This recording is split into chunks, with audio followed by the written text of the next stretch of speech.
उलझा है पाव यार का जुल्फे दराज में। उलझा है पाव यार का जुल्फे दराज में।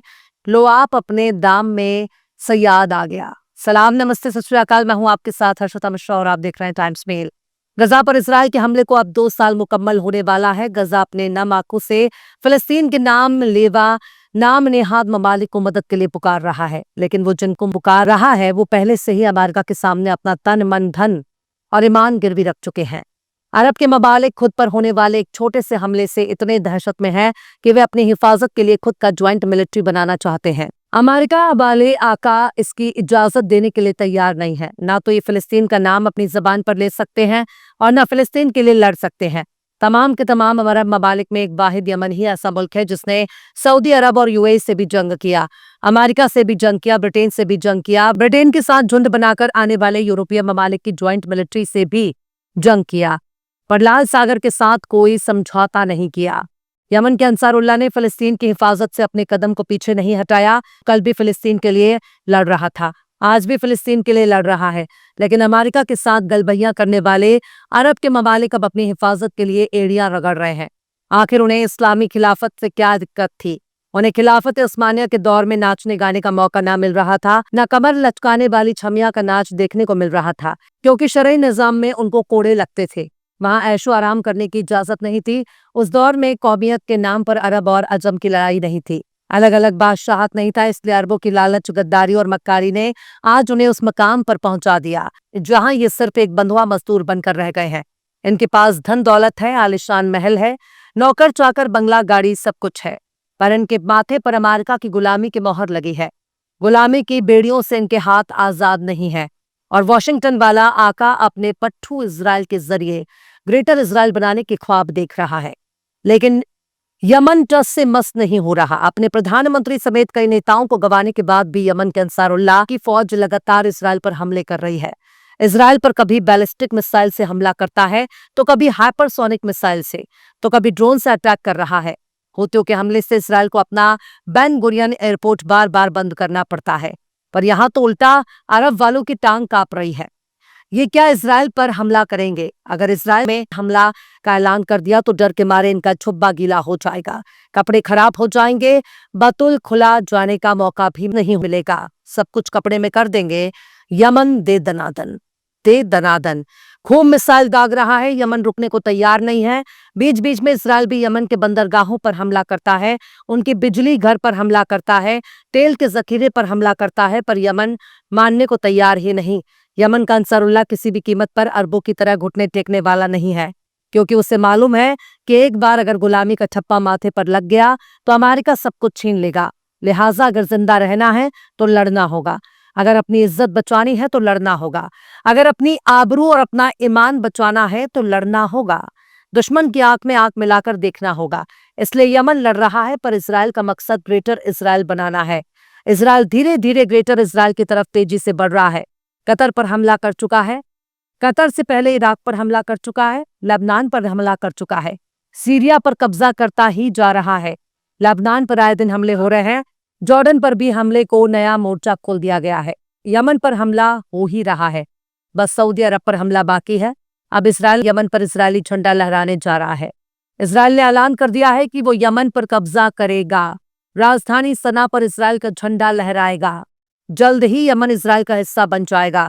तो अरब के झब्बे वालों, पीटो ताली, तुम्हारे आका की कठपुतली अपना पांव पसार रहा है। इजराइल न सिर्फ तुमको दौड़ा दौड़ा कर पीट रहा है, बल्कि तुम्हारे इलाकों पर कब्जा भी कर रहा है, और तुम सिर्फ हाथ में चूड़ियां पहनकर खनखना रहे हो। तुम्हारा सजना हर इलाके पर कब्जा कर रहा है। वॉशिंगटन में बैठा तुम्हारा बलमा बांसुरी बजा रहा है, तमाम के तमाम मुस्लिम ममालिक को खुद के सामने ठुमके लगाने के लिए मजबूर कर रहा है। पूरी दुनिया में तुम्हारा तमाशा बन चुका है। अरब ममालिक को अमेरिका ने कोठे की तवाफ से भी ज्यादा बेआबरू बना दिया है। इजराइल के डिफेंस मिनिस्टर इजराइल काट्स ने जुमे को यमन के अंसारुल्लाह के सुप्रीम लीडर अब्दुल मलिक अल हौती को कत्ल करने की धमकी दी है और कहा कि वो यमन की राजधानी सना पर इजरायली झंडा लहराएगा, यानी वो यमन पर इजराइल का परचम बुलंद करेगा। वहां गौर करने वाली बात यह है कि किसी मुल्क पर कब्जे के बाद ही तो परचम फहराया जाता है, और इस परचम को फहराने के लिए इजराइल बहुत बेताब नजर आ रहा है। अमेरिका की सोशल मीडिया कंपनी ट्विटर यानी एक्स पर इजराइल काट्स ने लिखा कि अब्दुल मलिक अल हौती, तुम्हारी बारी आ रही है। तुम्हें और तुम्हारी हुकूमत को जहन्नम की गहराई में इंतजार कर रहे तुम्हारे साथियों के पास भेजा जाएगा। इजराइल कार्ड्स ने यह भी कहा कि हौतियों के झंडे की जगह पर इजराइल के नीले और सफेद झंडे लगाए जाएंगे। पर यमन ने इजराइल की तमाम धमकियों को जूते की नोक पर उछाल दिया। बाकायदा यमनी आर्म्ड फोर्स के मिलिट्री प्रवक्ता ब्रिगेडियर जनरल याहिया सारी ने अपना बयान जारी करते हुए कहा कि उन्होंने फिलिस्तीन टू हाइपरसोनिक बैलिस्टिक मिसाइल के जरिए इजराइल के कई इलाकों पर हमला किया है और इस मिलिट्री ऑपरेशन में 4 ड्रोन का भी इस्तेमाल किया गया।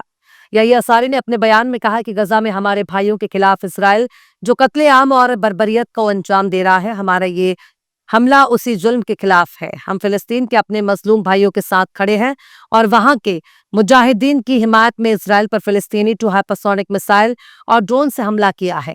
याहिया सारी ने कहा कि इस हमले में इजराइल के कई मिलिट्री ठिकानों को निशाना बनाया। अल्लाह के करम से हम अपने मकसद में कामयाब रहे, जिसके बाद लाखों की तादाद में ज़ायोनी अपने ठिकाने की ओर भागे और उन्हें अपना एयर स्पेस बंद करना पड़ा। पर अहम सवाल यही है कि अमेरिका की सरफरस्ती हासिल करके आखिर अरब के ममालिक ने क्या हासिल किया? गले में सिर्फ गुलामी का पट्टा है क्या? जिस तरह से यमन ने फिलिस्तीनियों की हिमायत में इजराइल पर हमला किया, जिस तरह की हिमायत यमन की हौती कर रहे हैं, क्या इस तरह की हमला अरब के ममालिक कर सकते हैं? तो इसका जवाब है बिल्कुल नहीं। यमन भी अरब का ही हिस्सा है, यमन भी अरब ही है, लेकिन तमाम अरब ममालिक में एक वाहिद यमन ही है जो इसराइल और अमेरिका के आगे सिजदा रेज नहीं हो रहा। वो लड़ रहा है क्योंकि उसे मालूम है कि अगर जिंदा रहना है और अपनी इज्जत, आबरू और वकार को बचाना है तो अमेरिका इसराइल के आगे सीना तान कर खड़ा होना होगा। खैर, यमन पर इसराइल का झंडा लहराएगा या नहीं, लेकिन इतना तो तय है कि जब भी यमन पर इसराइल कब्जा करेगा, बिना अरब ममालिक की मदद के नहीं करेगा। यानी अरब के ममालिक इतना भी ईमानदार नहीं जो इसराइल का साथ देने से इनकार कर सके। वे कहीं ना कहीं इसराइल की मदद कर रहे हैं और करते रहेंगे, क्योंकि उन्होंने अपना जमीर अमेरिका के कदमों में गिरवी रख दिया है।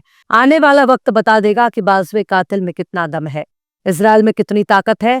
बहरहाल, चलते चलते आखिर में मोमिन खां मोमिन ने भी क्या खूब फरमाया है। उम्र सारी तो कटी इश्क के बूता में मोमिन, उम्र सारी तो कटी इश्क के बूता में मोमिन, आखिरी वक्त में क्या खाक मुसलमान होंगे। फिलहाल इस खबर में बस इतना ही। इस पूरी खबर को शम्स तबरेज ने लिखा है, जिन्हें आप ट्विटर पर भी फॉलो कर सकते हैं। ट्विटर हैंडल है @शम्स तबरेज कासी। वीडियो आपको कैसा लगा कमेंट बॉक्स में जरूर बताइए। वीडियो पसंद आए तो लाइक करें, शेयर करें और बेबाक, निष्पक्ष, स्वतंत्र पत्रकारिता को सपोर्ट करने के लिए आप हमारे चैनल टाइम्स मेल को जरूर से सब्सक्राइब करें और हाँ, बेल आइकन की घंटी वाली बटन आप जरूर से दबा दें ताकि आपको हमारे आने वाले नए वीडियो की नोटिफिकेशन फौरन ही मिल जाए। फिर मिलते हैं किसी और वीडियो में एक नई खबर के साथ। हर्षिता मिश्रा को दीजिए इजाजत। जय हिंद। अगर अभी तक आपने हमारे चैनल टाइम्स मेल को सब्सक्राइब नहीं किया है तो जल्दी से सब्सक्राइब कर दें और बेल आइकन भी प्रेस कर दें।